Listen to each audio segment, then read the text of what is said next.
مافەکانی ژن لە رووسیا، ژنان و شۆڕشی ئۆکتۆبەر. دوای سەدەها ساڵ تۆتالیتاری تزارەکان، ڕاپەڕینێکی مەزنی جەماوەری بوو بەمایی لابردنی نیکۆلای دووە تزاری رووسیا. لەم خەپاتەدا ژنانیش ڕۆڵیان هەبوو. لە ساڵی 1881 سۆفی تونا پروسکیا لە کارێکدا دشت بە گیانی ئەلێکساندەری دووەم لە پترسبۆرگ بەشداری کرد و لە سێدارە درا. ئەلێکساندرا کۆلنتامی لەو باوەڕەدا بوو ئەو خێزانەی کە جێی پشتیوانی تزار و ڕۆحانیەکانی رووسیا بوو دەبێت لەگەڵ ڕۆخانی ڕژێمدا لەناو بچێت. نادجدا کنستا نتی و ناکرۆپاکایە زۆر لە هاوسەرێک زیاتر بوو بۆ ڤلادیمیر ئیلیچ لینین و ئەو یاوەر و ڕێنماییکەر و ئیلهام بەخشی لینین بوو. ژنانی کرێکاری پیشەسازی ڕستن و چنین سەرچاوەی یەکەمین مانگرتنی گرنگ بوون کە هاوکاری دەرکەوتنی شۆڕشەکەی کرد. لە ساڵی 1970 ڤانیا کاپلین، ژنە تێکۆشەری شۆڕشی سۆشیالیستی، لە هەنگاوێکدا بۆ کوشتنی لینین دووچاری شکست بووە.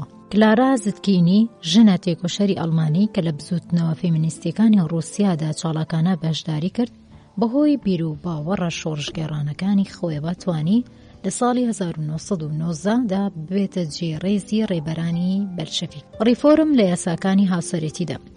یاسای دانراوی 19 کانونی یەکەمی 1970 هاوسەرێتی نائایینی مەدەنی چەسپاند و داواکردنی تەلاقی لەلایەن یەکێک لە هاوسەرەکانەوە بەڕێگە پێدراودانە. لە 19 تشرینی دووەمی 1926 یاسای هاوسەرێتی خێزان و سەرپەرشتیکردن دانرا. هەلومەرجی ڕواڵەتی هاوسەرێتی لە ناوچوو تەنها دەرکردنی پەیمانە بەبێ ئەنجامدانی هیچ ڕێوڕسمێک لەلایەن باری شارستانیەوە بەس بوو. بەڵام یاسای 8 تەمووزی 1944 ئەم یاسای گۆڕی و ئامادەبوونی لە شوێنی نوێنەری باری شارستانی لە کاتی مەراسیمەکەدا کرد بە ناچاری. ڕێکەوتنیش لەسەر هاوسەرێتی نابێت بە زۆرەملێ و بە زۆر و فێڵ ئەنجام بدرێت. یاسای بنەمای مافەکانی خێزانی دانراوی 27 حوزەیرانی 1968 چووە ژێر دەسەڵاتی مافەکانی خێزانەوە. بووک و زاوا لایەنی کەم پێویستە 18 ساڵی تەواو بن. لە یاسای 1926 یەکسانی تەواوی نێوان ژن و پیا و ڕاگەندرا. بەپێی ماددەی نۆی ژن ئازادە دەتوانێت سەرگەرمی ئەو کارە بێت کە خۆی ئارەزومەندێتی. دەرگاکانی سەرجەم کارەکان بەڕووی ژناندا واڵایە. یاسا لەمەڕ هەڵبژاردننی ناوپێی وایە کە هەریەک لە ژن و پیاو دەتوانن ناوی خۆیان بپارێزن و یاخود ناوی لایەنەکەی تر هەڵبژێرێت. ژن و مێر دەبێت بە هاوڕێتی یەکتر و بەپێی داهاتەکانیان وەڵامدەری پێداویستەکانی خێزان بن. دانانی یاسایی سیستمی هاوسەرێتی گوزارشتا لە هاوبەشێکی دارایی لەسەر بنەمای ئەوەی کە ئەم داراییانە دوای هاوسەرێتی بەدەست هاتبێت.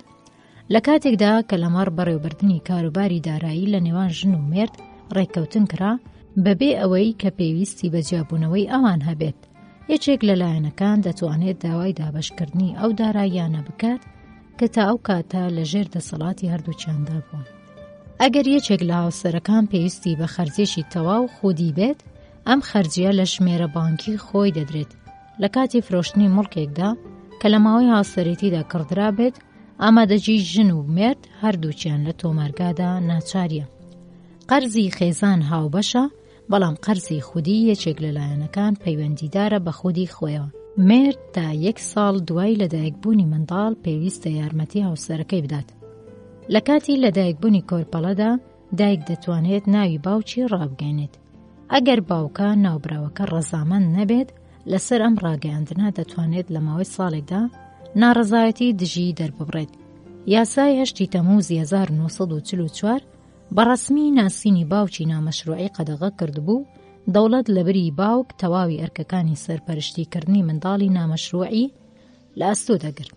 تەلاق دادگایە کە یەکێک لە هاوسەرەکان بۆ وەرگرتنی تەلاق سەردانی کردووە تەنها کاتێک بڕیاری تەلاق دەدات کە پێویستبوونەکەی دەستنیشان بکات. ئەگەر ژن و مێرد منداڵیان نەبێت، نوێنەری باری شارستانی بە سادەیی تەلاق تۆمار دەکات. ئەم تۆمارکردن و بڵاوکردنەوەیە لە ماوەی 3 مانگدا ئەنجام دەدرێت. لە کاتێکدا کە ژنی سکپڕ و یاخود کۆرپەڵەی کەمتر لە 1 ساڵیان هەبێت، تەلاق بەبێ ڕەزامەندی ئەو وەدی نەهاتووە. لە بابەتەکانی تردا کاتێک کە دادوەر شکستی هاوسەرێتی و بەردەوام نەبوونی ژیانی هاوبەشی ڕاگەیاند دادگاکان دەتوانن بڕیاری تەلاق دەربکەن.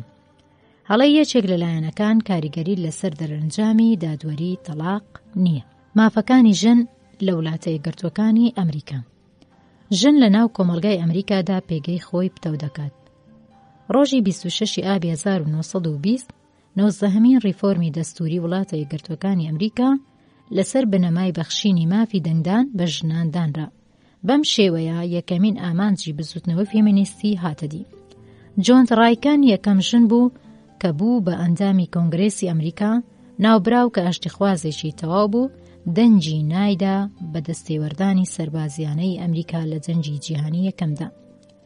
شۆڕشی پیشەسازی بازێکی نوێیدا و گەشەی ئابووری بوو بە مایەی نیگەرانی بەشە گوند نشینەکان و خەڵک و هەروەها کۆڕە فێمینیستە گرنگەکانی نمونەی یەکێتی ژنانی مەسیحی بۆ قەدەغەکردنی ئەلکۆهۆل دووچاری شڵەژان بوو.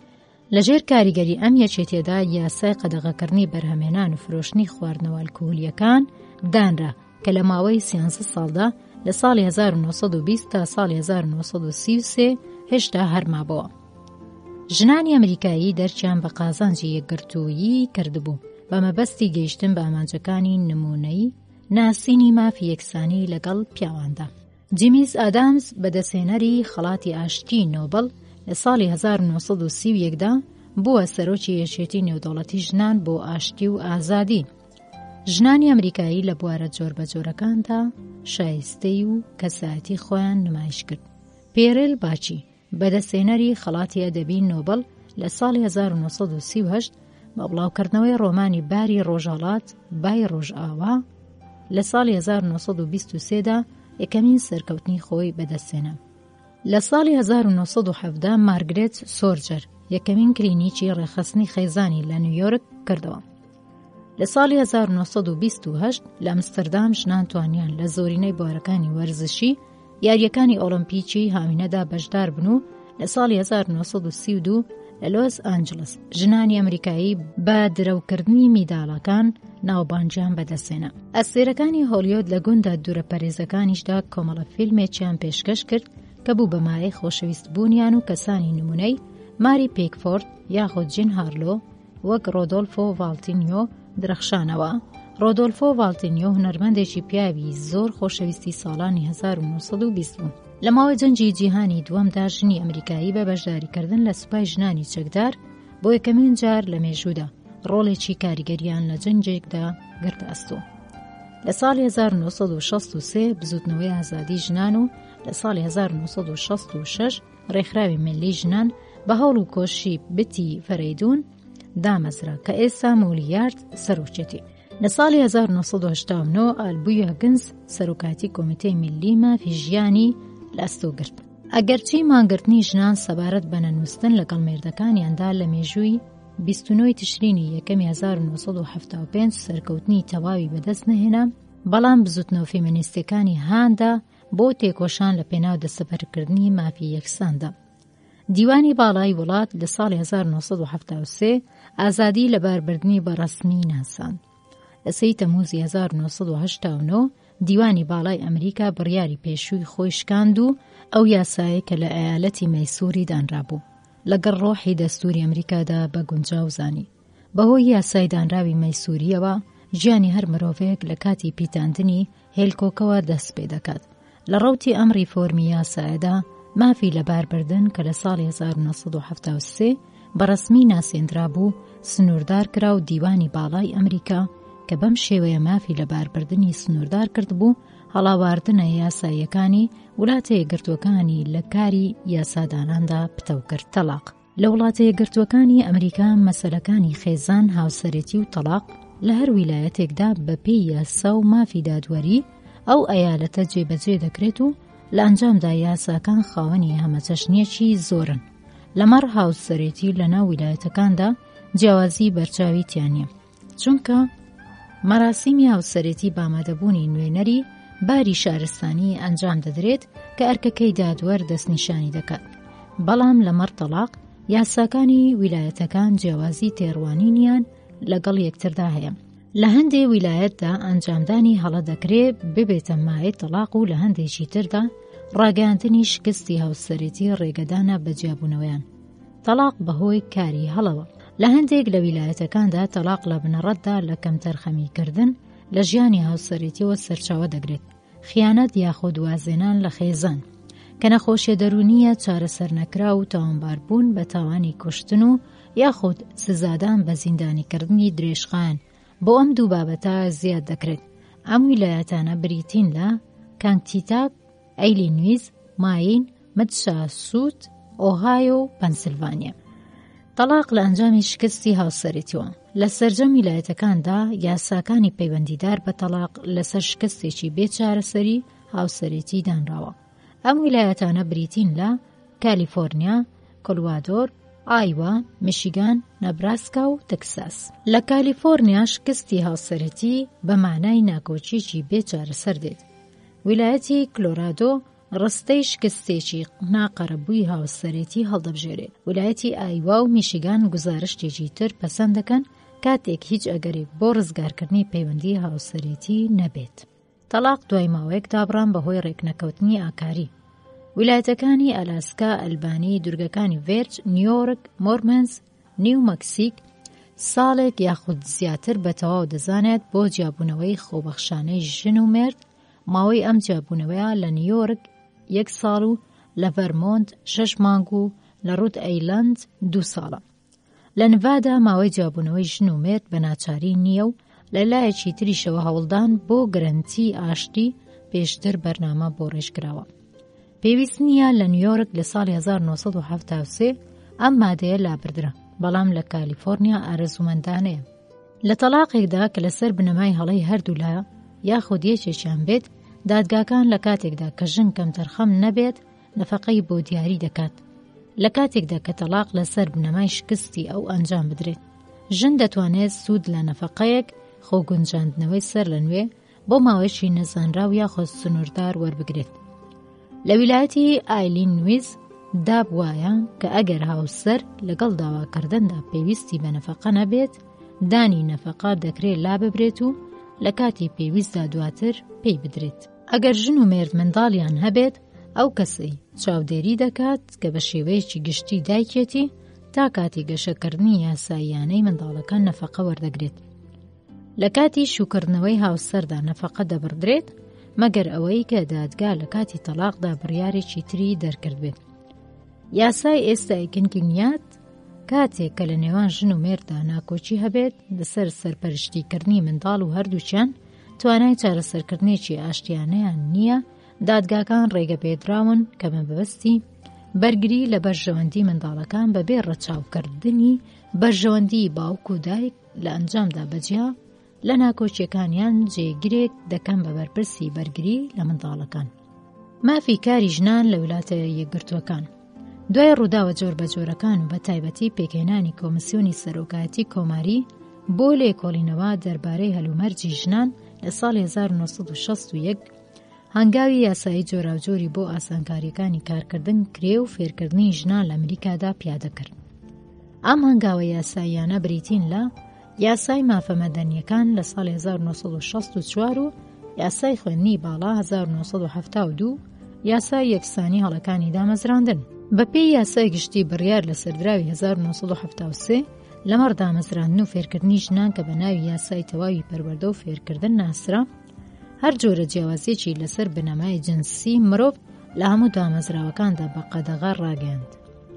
لەمبارەیەوە لەگەڵ وەزارەتی کاردا ڕێکەوتنامەیەک واژۆ کرا و جیاوازیکردنی لە بوارەکانی خستنەکاردا قەدەغە کرد کە لە جیاوازی ڕەگەزی، نەژادی، ڕەنگ، ئاین و یاخود ڕەگەزی نەتەوەییەوە سەرچاوە گرت بێت. ئەم قەدەغەکردنە تەواوی کەرتە تایبەتیەکان ڕێکخراوە ناو دەوڵەتی و کەرتە گشتیەکانی فێدراڵ و یاخود ویلایەتە یەکگرتووەکان دەگرێتەوە. سنووری ئەم قەدەغەکردنە تا بوارەکانی دەرکردن کرێ هەرەوەزیە کرێکاریەکانی ژن بەرز بۆەوە و بۆ تەواوی هەلومەرجەکانی کار و چوارچێوەی هەڵاواردەکانیش خۆی کێش کرد. لە ساڵی 1972 بەپێی یاسای کۆمسیۆنی هەرە یەکسانەکانی خستنەکار ئاژانسێکی فێدراڵی دامەزراند. ئەم کۆمسیۆنە بە مەبەستی بەرگرتن لە تایبەتمەندکردنی کارێک بە ژنێک و یاخود پیاوێک چاودێری بەسەر هەلومەرجی کارکردندا دەکات. یادداشتی جیاوازی نەکردنی ڕەگەزی لە تەواوی ڕێکەوتنامەکانی ویلایەتە فیدراڵەکان بە بەشی تایبەتی و یاخود دەوڵەتیەوە بڵاوکراوەتەوە. بەپێی ئەم یادداشتە دەبێت لایەنەکانی ڕێکەوتنامەکە لەو دامەزراوە خوازراوەدا میتۆدێکی جێگیر بگرنەبەر. میتۆدێکی لەو جۆرەش کارا بووە و ژمارەیەکیش لە دامەزراوەکان بەهۆی چاودێری نەکردنی ئەم بڕیارانەوە نەیانتوانیوە لەگەڵ بەڕێوەبەرایەتیە دەوڵەتیەکاندا ڕێکەوتنامە واژوو بکەن. لەم بوارەدا تەنها ئاوارتەیەک هەیە و ئەویش کاتێک کە ڕگەزی کەسە خوازراوەکەدا لە بەدەستهێنانی کارەکەدا گرنگجێکی بنەڕەتی هەبێت، گروپێکی هاوبەش لە ئەندامانی وەزارەتی تەندروستی، وەزارەتی پەروەردە و فێرکردن، وەزارەتی دابینکردنی کۆمەڵایەتی و وەزارەتی کار لێکۆڵینەوەیکی بە کۆمەڵیان دەربارەی کێشەکانی چێشکردنی کۆمەڵایەتی ژنانی خوێندەبار و یاخود ژنانی خاوەن بڕوانامەی باڵا دەست پێ کردووە. پێدەچێت کە یاساکانی هەنووکە بەهۆی دروستکردنی ئەو بربەستە تەواوە لە هەمبەر دامەزراندندا ناکۆک بێت، چونکە تەواوی کاروپیشەکان لەسەر ئاستی لۆکاڵی، فیدراڵ و ویلایەتەکاندا و تا ڕادەیەک هەموو کارەکانی کەرتی تایبەتی لە ژێر چاودێری یاسای دامەزراندندان. ئەنجام ویلایەتە جۆربەجۆرەکانی ئەمریکا دەنجی پۆزتیڤی بەو یاسایانە داوە کە دەستەبەرکردنی مافی یەکسان بەڕەسمی دەناسێنێت.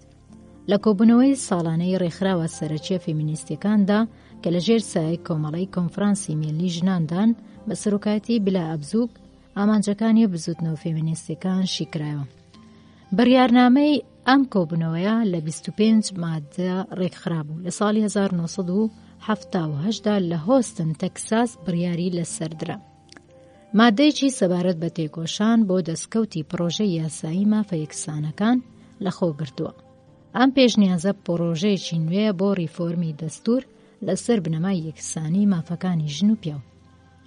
بزوتنەوە سەرەکیەکانی سەرگەرمی ئەم پێشنیازە بریتین لە یەکێتی ژنانی دەنگدەر و ڕێکخراوی میلی ژنان و کۆمیتەی میلی ڕاوێژکاری ژنان سەرجەمی ئەم پێکهاتانە تێکۆشانێکی هاوبەشیان هەیە لە پرۆژەی میلی سەرۆکۆماری ئەمریکا کە بریتیە لە توێژینەوە و بەرنامەڕێژی دەربارەی کارکردنی ژنان.